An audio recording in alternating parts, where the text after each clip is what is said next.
Hi, friends. I want to do a little study here on the book of Corinthians, chapter 13, First Corinthians, here, speaking about love. And I kind of had a little breakthrough here regarding this chapter, and I kind of want to see if you guys think if I'm on the right path when I'm reading this. As we know that sometimes when we read, it doesn't all come together, but hear me out. Let's listen to the word here. 1 Corinthians 13:1.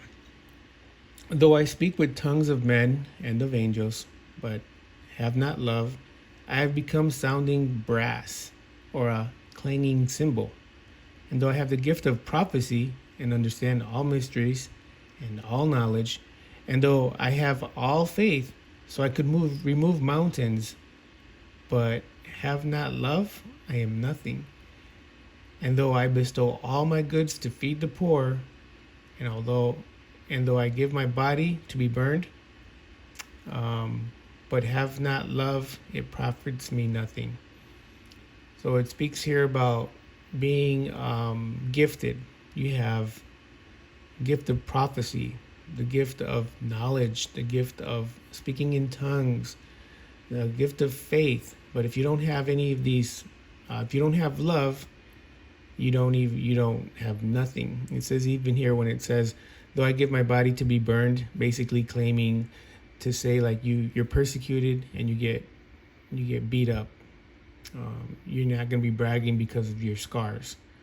So if you don't have love, it says it doesn't mean anything that you give all to the poor. You can prophesy, you can do many things, but no love means nothing. So the reason here it says, verse 4, love suffers long and is kind. Love does not envy. Love does not parade itself. It's not puffed up, does not behave rudely, does not seek its own interest, is not provoked, thinks no evil, does not rejoice in iniquity, but rejoices in the truth, bears all things, believes all things, hopes all things, endures all things. Love never fails. All right, so this just describes what love is, right?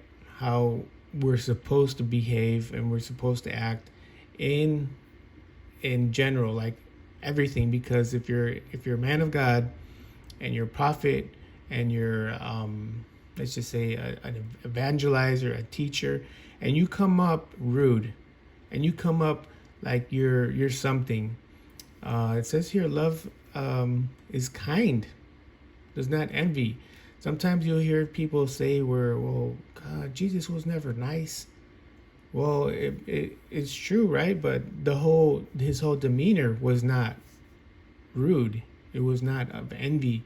It was not puffed up. Jesus did everything out of love. He rejoiced, he just had better things in mind. So love never fails. So if we keep reading 8, it goes here, but whether there are prophecies, they will fail. Whether there are tongues, they will cease. Whether there is knowledge, it will vanish away. For we know in part and we prophesy in part. But when that which is perfect has come or complete, then that which is in part will be done away with. This is where my breakthrough comes in. See if you guys get it, because it says, those who prophesy, if you don't have love, it's going to fail. If you have tongues, it's going to stop. If there's knowledge, it's going to vanish, right? Why? Verse 9 says, for we know in part. What do we know in part? The above, love. And we prophesy in part. So we only prophesy a little bit because we only have a little bit of the love. But when that which is complete or perfect, some versions say complete, has come, basically it isn't here yet. Like you haven't dominated, you haven't mastered love yet.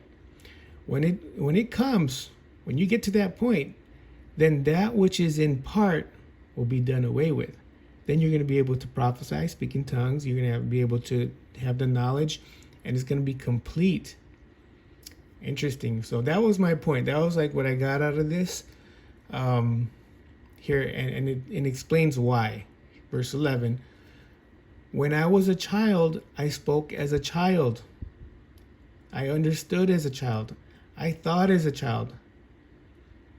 But when I became a man, I put away the childish things.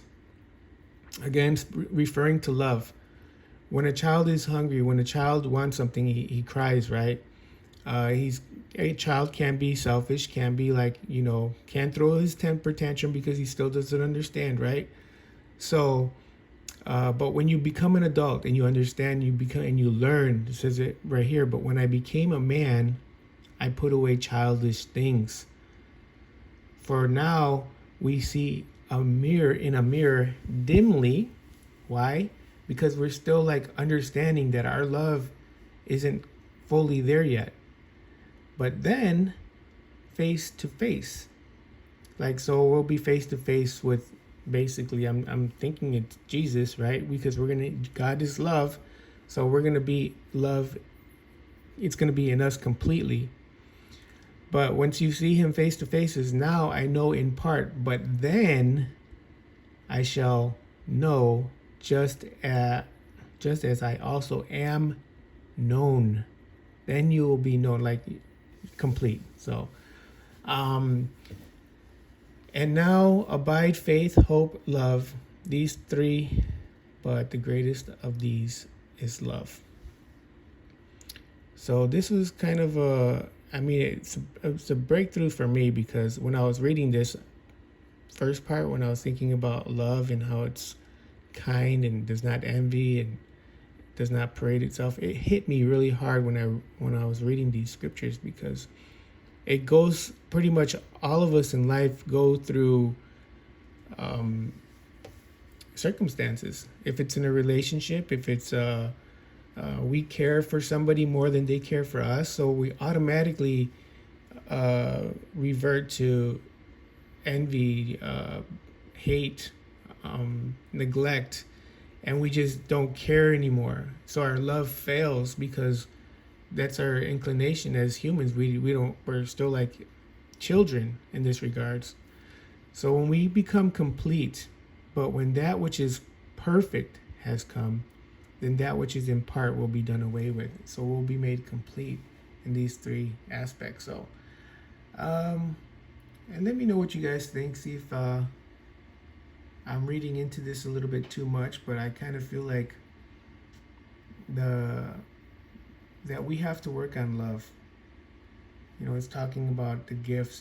These, if it is a gift to have love, faith, we know faith is a gift, right?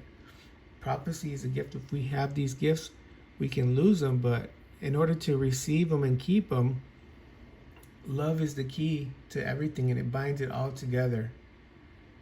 So, I don't know.